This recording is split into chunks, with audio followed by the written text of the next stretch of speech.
Bem-vindos, estamos aqui ao 5º episódio do GrifoCast e hoje eu aqui com um amigo, um parceiro, referência em esquadrias de alumínio, PVC, lá na Bahia, e já acredito que já tenha feito coisa fora também da Bahia, que tem muita história, anos de experiência na área, como empresário, como fundador da empresa e CEO.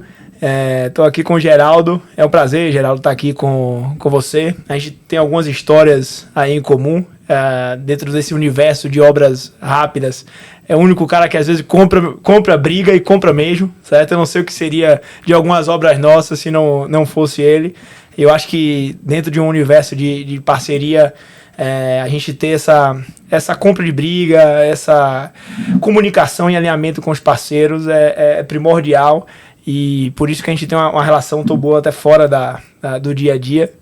E estamos aqui hoje para entender um pouco mais de sua vida, entender um pouco mais dos desafios. Vou contar muita história aqui com ele sobre as obras do canteiro e fora delas também. Bom, Jadão, é um prazer para a gente também estar aqui. A gente se conhece já há algum tempo. Somos parceiros em algumas obras, em vários desafios, né? E para a gente é uma satisfação estar podendo compartilhar e participar também com você desse projeto de vocês aí e dessa parceria, tanto na vida pessoal, na amizade que a gente já tem, quanto na profissional, que para mim é fundamental também, que compõe, eu acho que a parceria, a construção da ETEC, ela anda muito em conjunto com a construção de relacionamentos também. A gente tem uma presença de mercado forte, atuante, mas uma presença também de parceria, de entender as demandas, entender os problemas, a dor do parceiro e tentar naquele momento ali trabalhar de forma correta e assertiva para que o objetivo seja alcançado.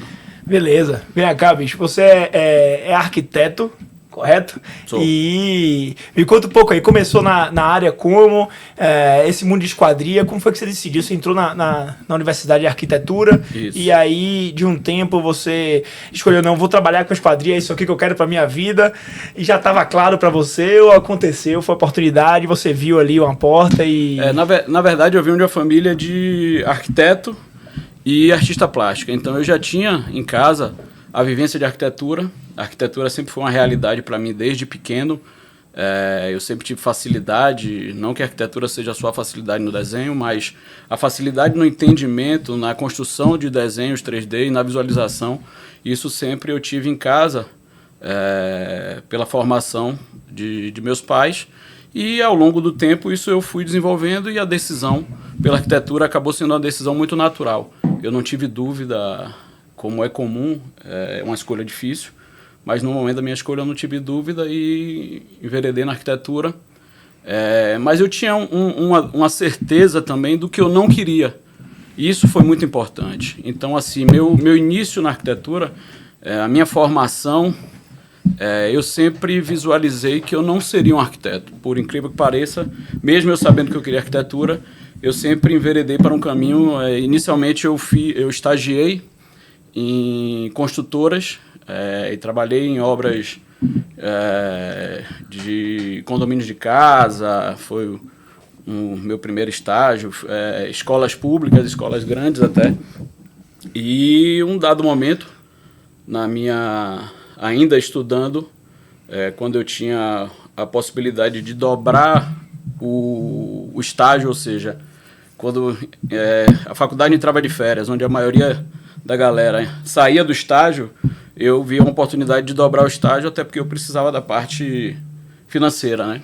E um desses momentos de férias, eu tinha um colega que já estava estagiando numa loja da Tigre, especializada em esquadrias de PVC, e ele me chamou, Fábio. Aí eu entro nessa loja especializada da Tigre e eu começo a trabalhar com esquadria. E aí o universo comercial para mim se abre. E nessa época você já pensava, por exemplo, em empreender na área? O que é que tinha em sua cabeça? Assim, Na verdade, tinha quantos anos e o que é que você pensava do mercado? Eu pensava em pagar minhas contas. Né? Então, na época, era uma questão de sobrevivência, entre aspas. Não que eu faltasse alguma coisa em casa, mas de ter o supérfluo, né? Que você, quando jovem, estudante, você quer ter. Você, Geraldo, uma coisa que eu fico às vezes pensando é o seguinte: primeiro que eu acho que tem um estágio. A primeira coisa, o cara é isso aí, é sobreviver, né? Então ele vai fazendo aquilo ali, o que for possível para pagar, etc. Depois ele já começa a sobreviver e vai tendo mais coisas. Ele vai querendo se comprometendo mais. Se comprometendo mais com as coisas e vai crescendo. Depois, quando o cara quebra a barreira da sobrevivência, eu acho que abre um leque mais de oportunidade para ele. O primeiro passo, ele começou a empreender, não é sobreviver. Parou o negócio de pé, tem um leque de oportunidade que você vai ir seguindo ali. Agora, uma coisa que eu vejo, até com as pessoas que eu converso e empresários também, é o seguinte: a questão de você vencer essa barreira da sobrevivência, eu acho que ela é muito importante para os próximos passos. Porque tem gente que às vezes não passa por essa necessidade, que ou já veio de família rica, ou teve berço. Teve berço, e nunca aconteceu nada que vai mudar aquilo ali. E aí, às vezes, não prepara muito bem a pessoa. Quando chega lá na frente, ela se depara com um problema, que a vida é um ciclo, e talvez ela não sabe como ver. Isso. Eu assim, vim de um berço bom, minha família sempre teve dinheiro. Quando eu tinha 15 anos, a empresa do meu pai quebrou, e eu sempre achava que ia trabalhar com meu pai. Sim. Né? Vou seguir aqui, seu horizonte era aquele, distribuição de bebida, vender Coca-Cola, o cara... Você não vende, você tira pedido. Você tira pedido, entendeu? E aí, quando eu tinha 15 anos, mudou tudo, e eu tive que pensar, eu falei, ou vai ser eu, ou não vai ter outra coisa. Isso. E nisso daí... É uma virada de chave, né? Eu, com 16 anos, acabei entrando na faculdade de engenharia e falei, meu amigo, sou eu ou então não vai, entendeu? Eu acho que, tipo assim, o networking que meu pai tinha ajudou bastante, mas se não tivesse o meu empenho, tipo assim, com a determinação de ir, eu não aguentava. Sim. Você me conheceu quando eu trabalhava numa empresa, a gente era quase domingo a domingo, e ali que eu aprendi a trabalhar de verdade. E filhinho de papai não ficava ali. Sim. Não aguentava o ritmo como era. Então, se não tivesse esse fogo, essa vontade, quantas vezes na minha vida eu parei num domingo, trabalhando lá numa obra em Camaçari, meus colegas estavam na praia, saindo de lanche, aí me chamando de maluco, outra realidade, dizendo que estavam sugando meu sangue, e os caras ganhando o dobro que eu tava ganhando, porque eu ainda não tava formado, que eu atrasei minha formatura para entrar na empresa. E, enfim, eu acho que aquilo fez uma puta diferença, porque lá na frente eu já tinha vencido essa questão da sobrevivência. Então, quando teve a crise de 2016, 2015, que foi uma das maiores crises e a gente vai falar um pouco mais dela na época, para nosso setor, eu falei, velho, eu já passei para sobrevivência, eu vou vender coco na praia aqui na Bahia, eu vou fazer melhor que esses caras. E aí eu vou fazer o quê? Eu vou fazer obra, e aí eu acabei fundando a Grifo, e depois passando anos-luz, todos esses meus colegas que já estavam, achavam que estavam ali no bem bom e estavam na lancha dia de domingo. Então, eu acho que passar por esses momentos de sobrevivência é importante. Você sente isso também nessa sua caminhada? Não, com certeza. Eu acho que a construção ela é degrau a degrau. A gente tem que aprender com as lições que foram dadas, a gente tem que construir, como você falou, tem gente que já recebe um caixote pronto. Eu também não recebi. Meu pai, apesar de ser arquiteto, ele era um funcionário de carteira da Coelba, da Companhia Elétrica da Bahia. E as coisas em casa eram coisas de regrada, de assalariados. Então, assim, eu tive que construir meu caminho, mas eu tinha um foco, eu sabia o que eu queria.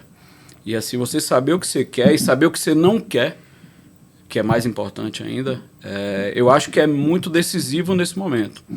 Então, quando eu vou para a Tigre, né, nesse caso ainda uma loja especializada, uma revenda da Tigre, que a Tigre, na verdade, rapidamente falando, quando a Costa do Sauípe ia ser lançada e começou a obra, a Tigre comprou uma empresa de esquadrias e montou aqui em Dayatuba a Tigre Esquadrias, né? E credenciou lojas que iriam revender essas esquadrias. A Braskem apoiou muito isso na época, porque ela fomentava o processo, a cadeia dela, o negócio, como PVC, e esse início era o início de uma tecnologia nova, de uma abertura de mercado. E essa parte comercial dessa abertura de mercado, da esquadria, isso na época me encantou muito. E você tinha a possibilidade de variar sua remuneração. porque você tinha baseado nas vendas. E aí que você começa a escalonar, você começa a enxergar que só dependia de você. Então, isso leva um tempo, eu estagiando, depois eu me formo, continuo nessa revenda de esquadrias, até que a Tigre me chama para ser executivo de contas da Tigre, ou seja, era o link entre a loja e as lojas do Nordeste, que era Bahia, Sergipe e Alagoas no início, e a fábrica, e fazia vendas diretas também de grandes empreendimentos, de grandes complexos, enfim. Quem fazia direto era pelo executivo. E depois ela me chama para ser executivo Nordeste, até que eu entendo que eu já tinha chegado no momento ali que eu já não tinha mais para onde ir, e existia uma empresa em Salvador que sempre me consultava. Na verdade, o dono da empresa de esquadria ele sempre consultava, e até um momento que eu resolvi que eu sairia da Tigre para ser um gerente comercial dessa empresa. E a decisão foi fácil? Não, a decisão não é fácil, até porque... Você teve que sair da zona de conforto. Isso, você sai da zona de conforto, ou seja, eu tinha uma remuneração, eu tinha uma ajuda de custo, eu tinha uma parte financeira que pesava, mas por outro lado tinha também o desafio de eu ser jovem ainda e de eu saber que eu precisava aproveitar essa janela para poder crescer. Essa empresa, na verdade, no momento que eu vou, ela ainda era uma empresa muito desorganizada, e isso me deixava um pouco ansioso nessa mudança, mas foi uma mudança acertada para aquele momento. E também você veio de, por exemplo, uma multinacional como o Tigre, que já devia ter vários processos. Sim. E eu acho que o mais importante aqui é o seguinte, Geraldo, antes de empreender, ele passou toda uma história no intraempreendedorismo, que é você empreender dentro da empresa de outra pessoa. Isso. Então você foi na começou ali na justiça de custo, fez a sobrevivência. Depois da sobrevivência você encontrou um negócio onde você era remunerado físico e também pela sua performance. Sim. Que é o caminho. Você foi pro estágio depois. Isso. Aí depois desse estágio você saiu do conforto, e deve ter sido uma decisão difícil, foi para dentro de uma empresa que era pequena, mais desorganizada do que uma Tigre, e viveu esse processo de organização dessa empresa, eu acredito também que de crescimento dessa empresa, até você, depois disso tudo, com uma bagagem, uma puta experiência nas costas, e montou um negócio. Mas conta um pouco mais assim, você entrou nessa empresa, ela cresceu... Na verdade, essa empresa ela já era uma empresa referência no mercado de esquadrias da Bahia, e ela trabalhava com PVC, e na minha entrada ela começa a trabalhar com alumínio também, e a gente passa por um momento de crescimento que era um momento exatamente que houve um boom na construção civil. Então...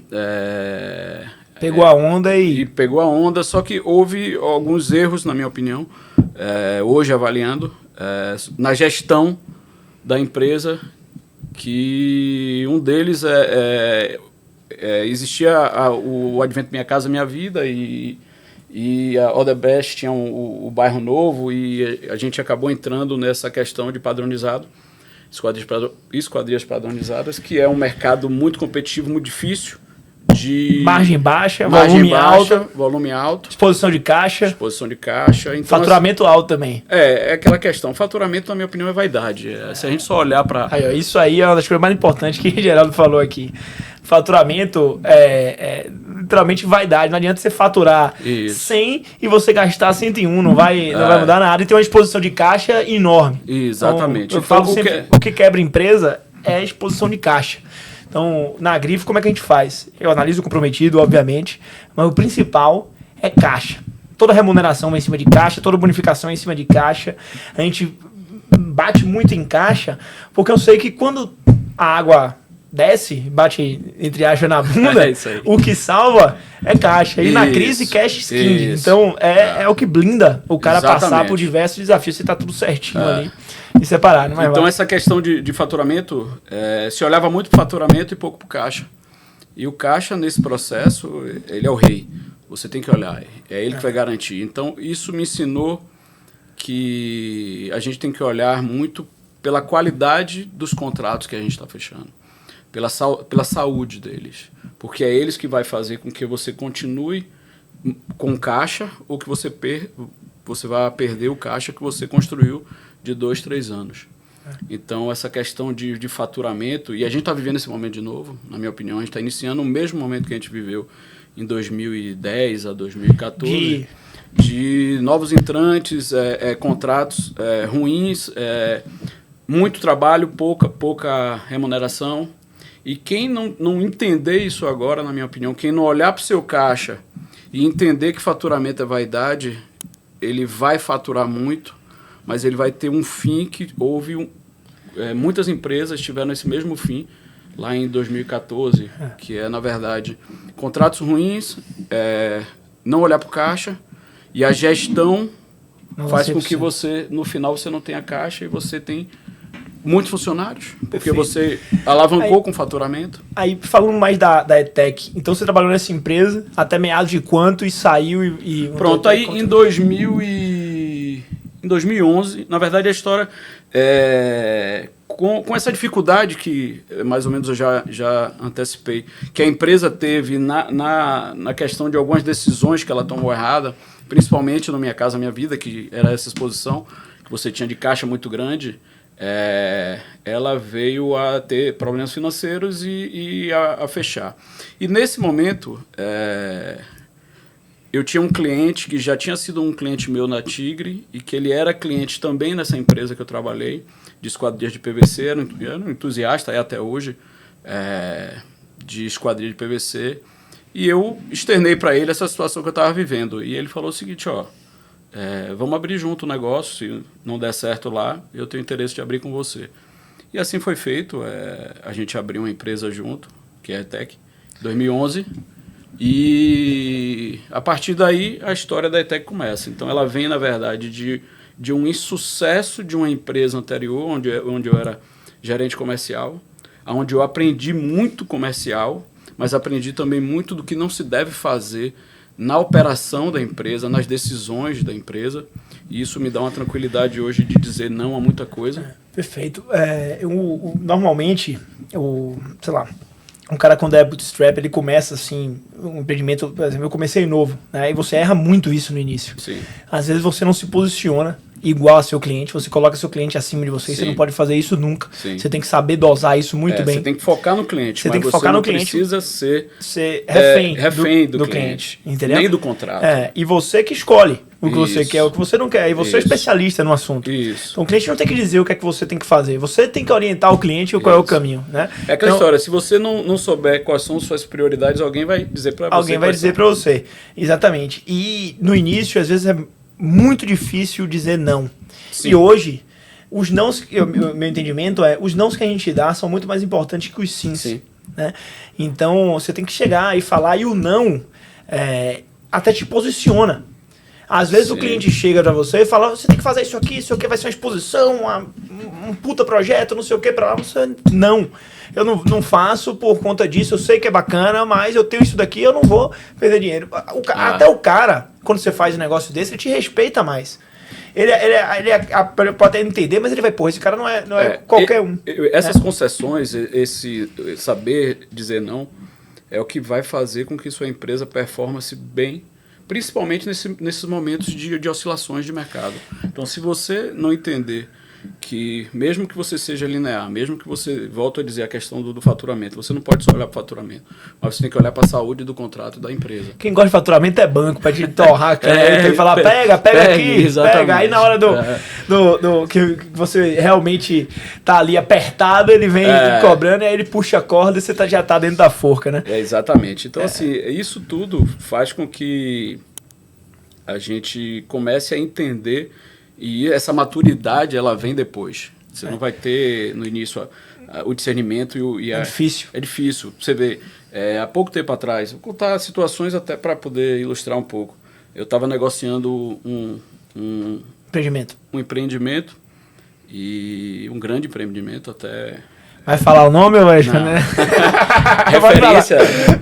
Referência no mercado lá. E a gente já estava praticamente para assinar contrato, onde foi colocado na mesa que eu teria que dar um desconto, mas eu falei, mas já está tudo... Ele falou, não, é porque a gente tem uma outra proposta de uma empresa que vai fazer por esse preço. Aí eu falei, não tem problema, pode abraçar. Eu sei até qual é a empresa que vocês vão fazer, que eu estava sabendo, eu tinha informação da negociação. e pode fazer. Aí ele, pô, mas que parceria é essa? Eu falei, não, a parceria quem não está tendo são vocês. A partir daqui eu já cheguei no meu limite para poder prestar um serviço de qualidade para vocês, com segurança.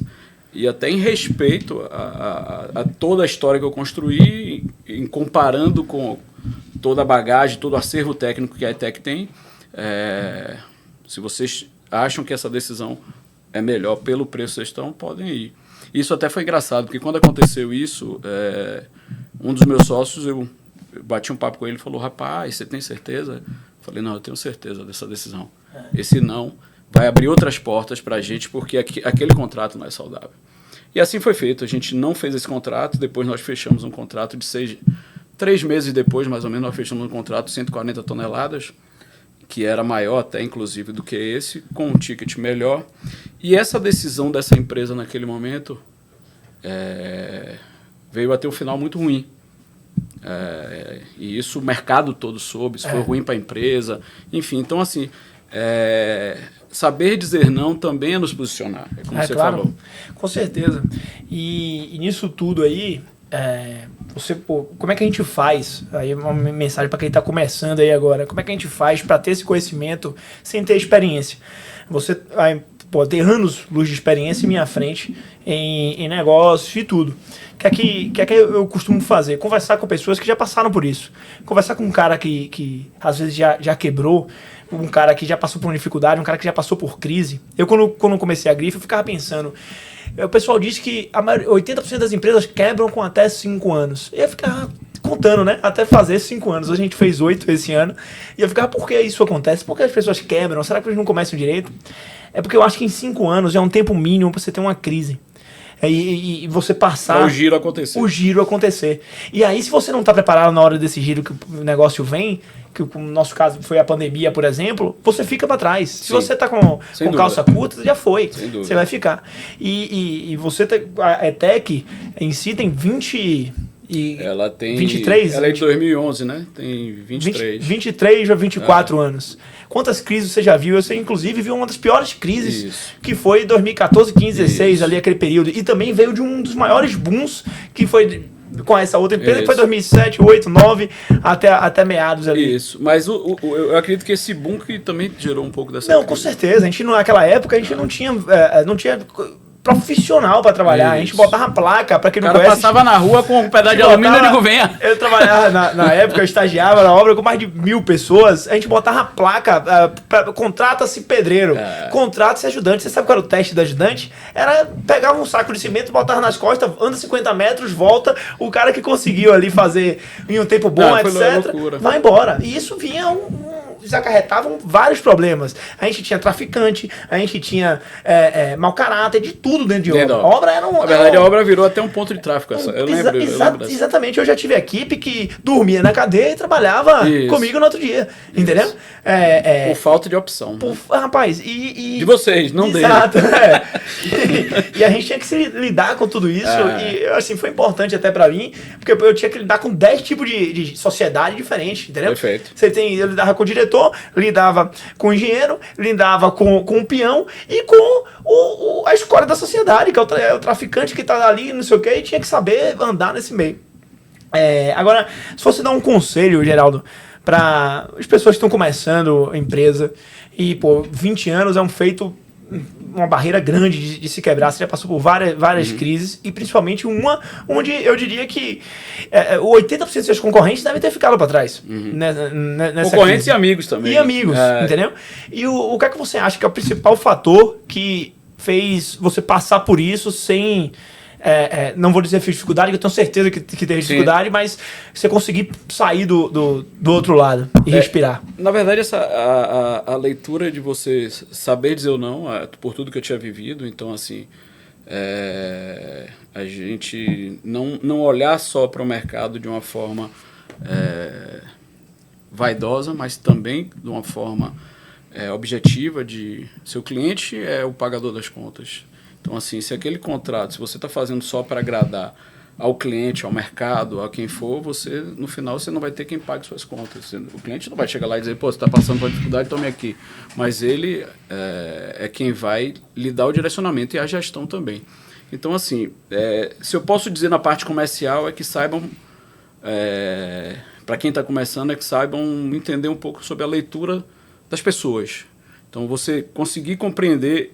Eu, na minha vida profissional, eu sempre lidei muito com pessoa. Então, hoje, eu tenho uma facilidade de numa conversa, numa negociação, eu entender como é o perfil da pessoa. Como é o perfil do cliente. Isso é engraçado, porque assim, há pouco tempo atrás eu recusei duas negociações porque a gente trabalha com residências de alto padrão e trabalha com empreendimentos também. Então, assim, 2 residências de alto padrão, porque eu percebi que o perfil do cliente não era o perfil da ETEC. Não por ele não querer o produto, mas pela conduta que ele estava, da forma que ele estava conduzindo o processo. Perfeito. E interessante que um desses, na condução, eu percebia que ele não se entendia com a mulher. Então, assim, eles não sabiam exatamente o que eles queriam. Por mais que eu mostrasse, eles não sabiam. Eu falei, no final isso não vai dar certo, porque eu vou entregar um produto e ele vai dizer que não foi isso que ele comprou. E eu declinei da negociação, um concorrente fechou. E o final da história é que o cara está processando o concorrente e tenho certeza que a culpa não é dele. A culpa é que o cliente não sabia o que queria. Então, essa leitura é muito importante, porque para quem está começando, o que menos você precisa é de problema. Por mais que o problema faça parte do nosso negócio, e a gente tratar o problema é que é o segredo. Então, assim, o que é que você pode dizer sobre a ETEC? Qual o conselho? Trabalhe certo. Você não precisa... menos é mais. Você não precisa fazer tudo. Mas faça o básico bem. É aquela história da BIC que rodou aquela imagem há um tempão. Então, assim, a gente não trabalha com alguns sistemas, a gente não faz algumas coisas dentro da obra, box, espelho, enfim. Mas a gente faz bem esquadria. E hoje, nosso maior comercial, é até interessante isso, a gente já teve, falar um pouco da parte comercial também como conselho, a gente já teve equipe comercial, gerente, grande equipe, e hoje o comercial praticamente sou eu. E meu maior comercial é meu cliente. Então, isso, se você trabalha certo, você está gastando um dinheiro ali, claro, para trabalhar certo você gasta dinheiro, você compra o produto certo, você entrega na data, mas o comercial que você poderia ter, deveria ter, gastaria por ele, e que às vezes ele não faz o que seu cliente faz, o cliente satisfeito faz. Então, assim, hoje, as pessoas até que me perguntam, Geraldo, como é você sozinho na parte comercial? Tem o César, que é um apoio nosso comercial, mas a parte maior, ou seja, o volume maior de empreendimento de casa, ela vem dos próprios clientes. É isso aí. E isso não tem preço, Não tem, eu sei exatamente como na Grifo é assim também. Sim. Eu estou aqui em São Paulo e no sul do país por conta de um cliente que estava na Europa, num barco, conversou com outro, fala, rapaz, eu fiz tantas faculdades aqui e deu super certo, eu acabei entrando para outro mantenedor, já fiz mais de 6 obras para ele e a gente está construindo uma parceria. E acaba que um cliente indica o outro, cliente vai ser seu maior promotor e seu trabalho vai ser seu maior marketing. Isso. Então, a forma que você conduz as coisas, problemas vão ter no caminho. Isso. Mas como se resolve os problemas é que faz a diferença final. Né? Como se você resolve a situação. Então pode acontecer uma situação de um problema dentro de uma obra, dentro de um fornecimento, e o que é que vai fazer a diferença? A forma que você conduz isso. Normalmente o cliente vai esperar o pior. Ele espera, aconteceu esse problema, ele já vai botar desculpa aqui no cara, ele vai fazer isso. Se você, nesse momento que o cliente espera, tem uma ideia de como você vai agir, você se mostra diferente, o cliente, eita, esse cara não é igual aos outros, e já te bota separado, e já te bota em uma outra caixa e já trata você diferente. Então, isso você vai aprendendo também ao longo do tempo. Agora, essa questão também como conselho é uma coisa que eu busco muito lá na empresa, é antecipar o problema. Eu acho isso fundamental. Para que você não leve o problema para o cliente, não leve perder um prazo, você tem que antecipar. E para você antecipar, você tem que estar olhando o processo. Então, a velocidade é muito importante, a forma que você vai tratar isso da antecipação. Eu sempre até uso bastante isso lá na empresa, eu digo, vocês estão parecendo uma pessoa sentada na rede, vendo uma cobra vir morder, a cobra está vindo, a cobra mordeu. Não, a gente tem que levantar e matar a cobra para cima da cobra. Então, esse problema ele não pode chegar, a gente não pode assistir ele chegando. Detectou o problema, tem que ir para cima. Então, isso lá na empresa, a gente foca muito, que é a velocidade, antecipar esse problema e a velocidade de resolver. E assim, e talvez isso que faça com que o cliente entenda que ele é a prioridade, que ele é o foco e que seja um multiplicador do nosso produto. Eu uso analogia nas nossas obras, que a gente tem um monitoramento de obra que é meio que diário. Acho que a gente até nunca conversou sobre isso. Numa obra normal, você já trabalhou em construção, você faz uma medição por mês, né?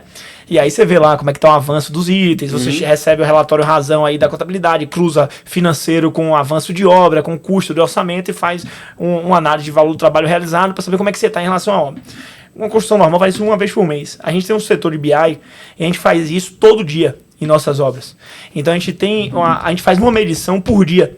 E eu analiso como é que estão esses indicadores de prazo e custo diariamente numa obra rápida. Isso é importantíssimo. Isso é um dos maiores diferenciais.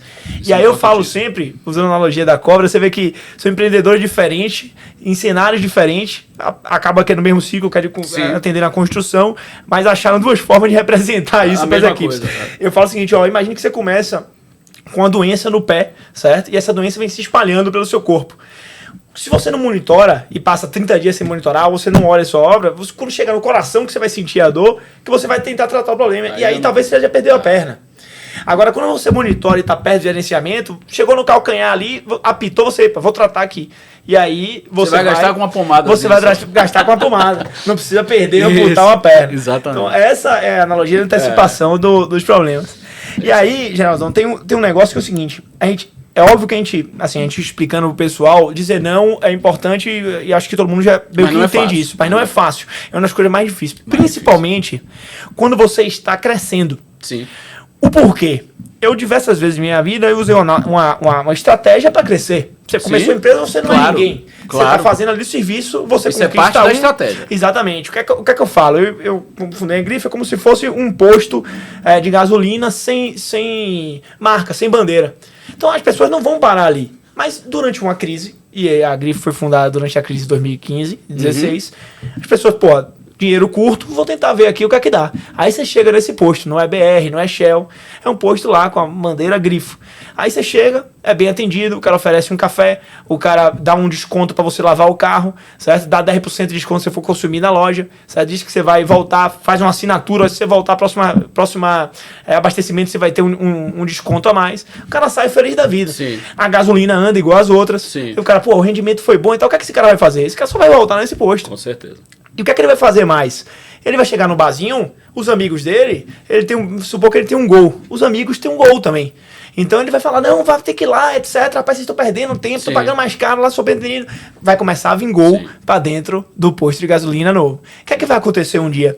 Um desses amigos na roda, ele vai ter, em vez de um gol, ele vai ter um Jeep.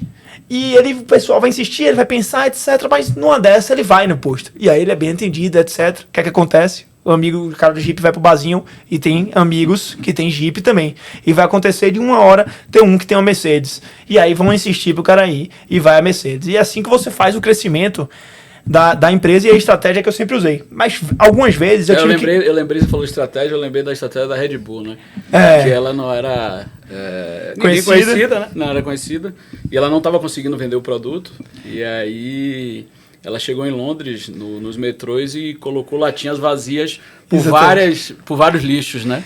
E aí despertou a curiosidade. Pô, tem alguém consumindo, estão consumindo, que produto é esse? Isso aí no varejo... Se é lenda do varejo, eu não sei. Não é lenda, não é realidade. Porque é o seguinte, você já passou, eu estava outro dia e aí eu lembrei dessa história por conta disso. Estava em Balneário Camboriú, ver uma obra para um cliente, e aí tem vários bares e restaurantes na orla.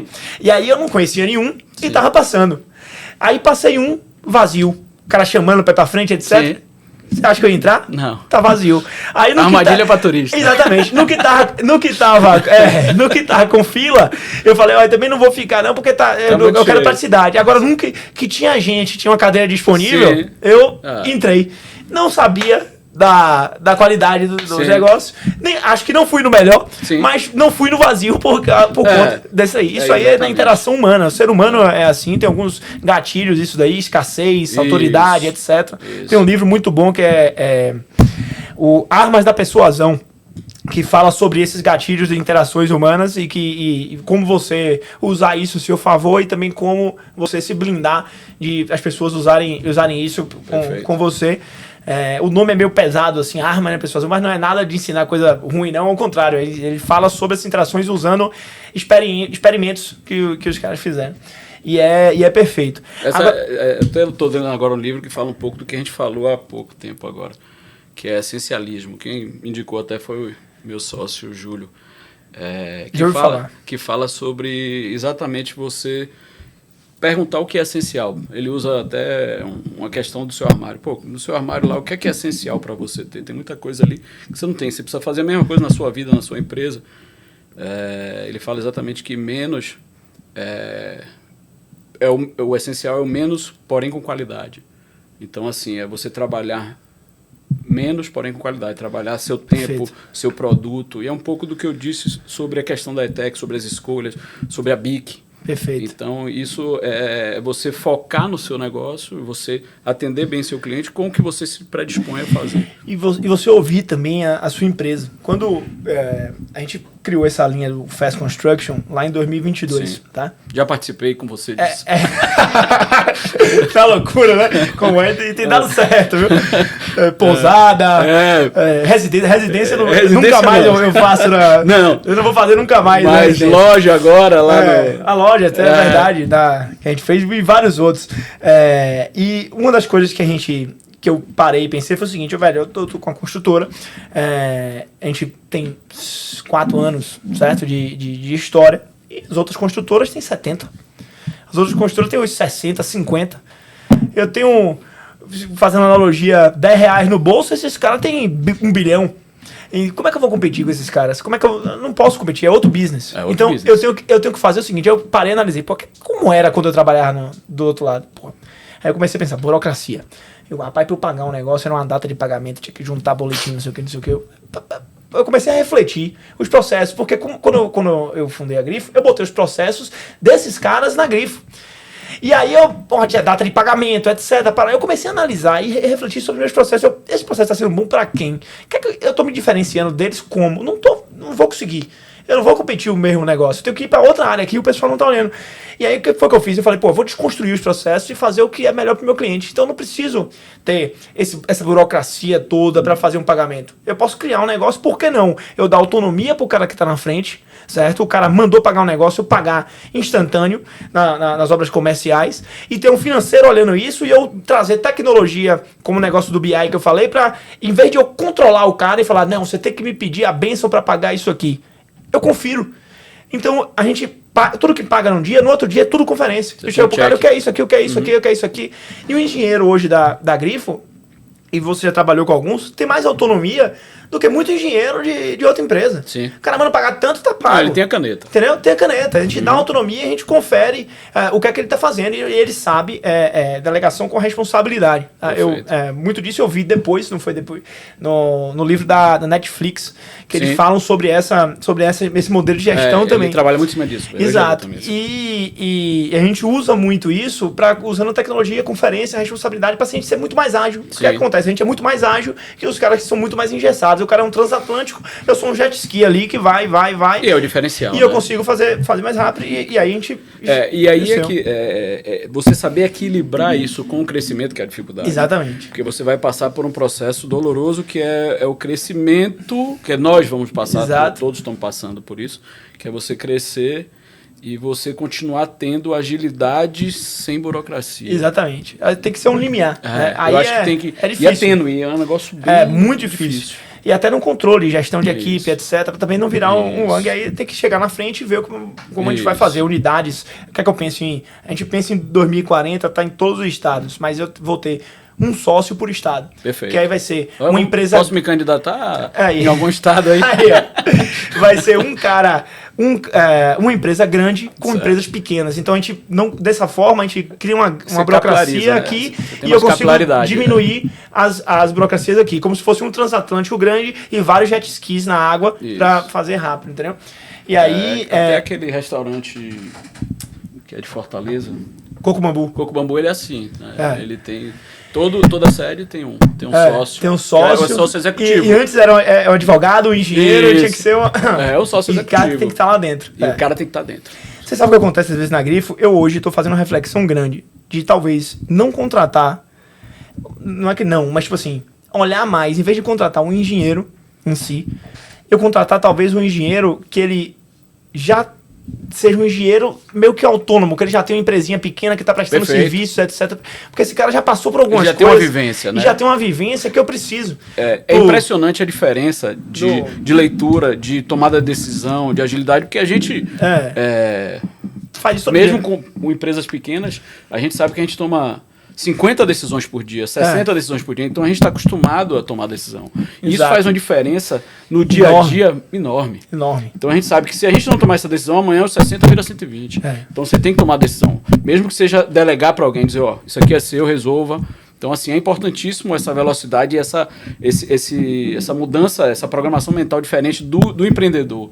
Esse mindset do empreendedor, ele é diferente, realmente. E isso só vai ver quem vive isso. E, às vezes, nesse meu conceito de espalhar, né, e ter um por estar, às vezes o cara, meu amigo, em vez de você estar fazendo aí, vem aqui, surfe aqui, depois você pega uma praça dessa e a gente faz um negócio. Então, hoje minha estratégia está mais para... Vou me cadastrar. Para essa ponta. A gente troca action.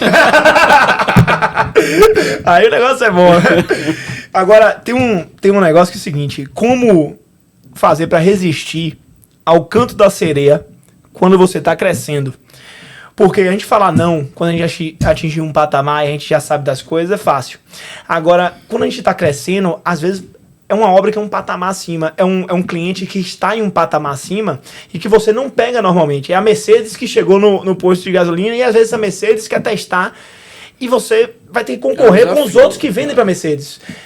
E muitas vezes eu usei uma estratégia de abaixar minha margem com segurança, certo? Mudava, eu usei muito obra para administração para isso. Em vez de ir global, eu ia para administração. Você já está respondendo a sua pergunta. Baixar minha margem com segurança. Você analisou isso. Exatamente. Essa é a questão que dói, que o cara... Ele entra no estágio maior, ele abaixa a margem com estratégia. Ele vai morrer nessa margem? Não. Mas às vezes... isso vai me trazer um multiplicador, vai me colocar no patamar diferente. E às vezes você usa isso para um cliente. Você fez para um cliente, ele pegou, certo? Beleza. Você criou uma relação com ele, você sabe que talvez sua margem ali, e ele vai multiplicar. Os outros clientes que vêm através dele, você não usa essa estratégia. Você cobra um outro valor e aí você se posiciona. Isso é até uma coisa interessante. Até para quem está começando também, você nunca pode usar isso como motivo de baixar a sua qualidade. Não, Porque senão você está exatamente remando contra o seu crescimento, contra a sua maré. Então isso é uma decisão sua, estratégica da empresa. A empresa tem que pagar por isso, não o cliente receber um produto ruim. Exatamente. Entendeu? Então isso é importantíssimo, porque a leitura que eu vejo às vezes do mercado é exatamente essa. O concorrente ali está mais barato, mas quando eu olho eu digo, não, mas ele não está alçando mais o que a gente tinha. Não, mas ele disse que atende. Então vá por esse caminho, depois você me conta. Entendeu? Então, e a gente trabalha com item que é de segurança, então é importantíssimo. É guarda-corpo, são portas... Eu vou te contar uma história aqui que eu não sei se eu te contei, que aconteceu uma obra nossa. E eu não vou falar nomes. Teve um concorrente que estava concorrendo uma obra com você. E aí ele batia, e aí o cliente estava envolvido que o produto dele era diferente do seu. Né? Não, é diferente, italiano, importado, etc e tal. E aí a gente sempre faz double check, chega para você, pergunta, você como parceiro e amigo, você fala, Daniel, é isso aqui, só existe esses 3 caras aqui, só existe esse produto que vem de tal lugar, e esse conhecimento e essa troca que é importante pra gente. E aí, o engenheiro da obra, ele meio que fez uma pegadinha com esse concorrente. Ele pegou um material seu, tirou a foto e mandou para o concorrente. Para ele. Ele aqui, ó, esse aqui é o seu, né? Ele, não, aí, tá vendo? Esse aí é o meu, tá vendo como é diferente do outro e tal? Ele falou, essa peça, na verdade, é a sua e não a dele. Ele chegou e pegou uma peça dizendo que era sua, mas na verdade era do outro concorrente. Ele confirmou. Tirou a foto e mandou. É uma amostra minha, né? Aí eu vou mandar a foto da peça dele aqui, e tirou uma foto da amostra dele, própria, e ele falou, essa aí, tá vendo que é diferente? Aí o engenheiro chegou, essa aí é a sua. Como é que é diferente? Ele, não, e aí desconstruiu tudo.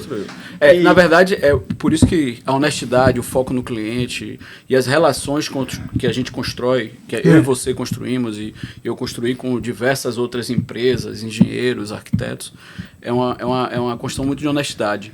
Então, assim, às vezes é até engraçado, porque eu jogo, pela minha formação de arquiteto, e pela minha busca e foco pela honestidade com o cliente. Acontece às vezes do cliente me consultar e dizer assim, Geraldo, você acha que se eu fizer isso aqui, fizer o pergolado de alumínio, fizer o brise, eu falei, concordo não, vai ficar muito alumínio, eu acho que você tem que botar uma madeira para dar uma quebrada. Então às vezes eu jogo até contra, não. mas eu faço com que o cliente entenda que ele tem uma visão de um parceiro. Você tá, na verdade, você não está sendo um agente vendedor, mas você está sendo um cara que vai construir com ele junto o desejo dele. Perfeito. Essa é a diferença de você ter uma venda e você ter um parceiro, um parceiro eterno. Perfeito. É igual aquela história, o cara chegou lá, viu comprar um capacete para uma moto, e aí o cara empurrou logo o capacete, que era o mais caro, né? E aí ele olhou o preço, etc, falou, rapaz, vou pensar, foi em outra loja. Chegou na outra loja, o cara, pô, quero esse capacete, ele falou o nome do mais caro. E aí o vendedor chegou, velho, esses capacetes são para motos que acima de 300 km por hora. Sua moto, ela chega a 200, eu acho que não faz sentido esse capacete. Esse aqui, ó, é metade do preço e muito melhor para você.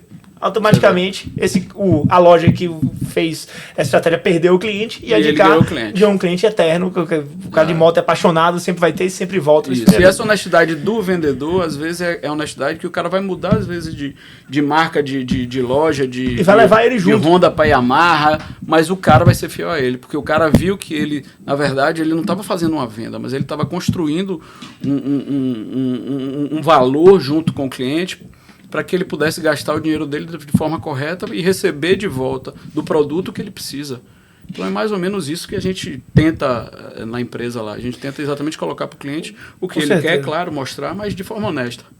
E transparente, né? E transparente. Só aí você já deixa meio Vocês mundo... sabem muito bem o que é transparência também. A gente é 100% transparente para deixar meio mundo de gente aí ir para trás e tentar se diferenciar. Então, Geraldo, pô, queria agradecer aí pela conversa. Eu acho que muito conhecimento, conteúdo de experiência, né? De anos à frente de um negócio. Eu acho que alguns problemas são específicos de cada área, mas outros problemas só mudam, na verdade, o CEP. Eu acho que quando a gente fala de empreendedorismo também, com certeza existem vários problemas e você trouxe aí alguns que eu tenho também, soluções que a gente tem também, que você vê que a gente achou de forma diferente, porque tá à frente. Queria agradecer, muito obrigado pra você, que é o amigo que tá aqui, tá participando aí do Grifo. Na verdade, eu tava de passagem aqui, ele falou, pô, você tá em São Paulo, vem cá, vamos. Claro, com certeza, não podia perder a oportunidade dessa, né? De trazer o homem pra cá, né? Vamos pra lá, senão... Na verdade, não foi isso, não. Foi o seguinte, tem uma obra que ele tá vendo um dinheirinho pra ele, eu falei, se você não vier, você não recebe. Quase isso. Mas assim, eu também queria agradecer a oportunidade e falar um pouco que a ETEC, ela não é nada sem as pessoas que estão lá dentro. Então a equipe, os técnicos, a equipe que às vezes não aparece, até uma coisa interessante, a gente estava na obra sua e tanto o cliente quanto o seu engenheiro falou, rapaz, sua equipe é 10, ela em momento nenhum aqui colocou dificuldade, a equipe de instalação. Mas por trás dela existe uma equipe de produção também, existe um corpo técnico. Então, assim, a ETEC construiu um legado, se eu posso dizer, um legado baseado nas pessoas que estão lá dentro. Então, assim, é muito importante falar delas também.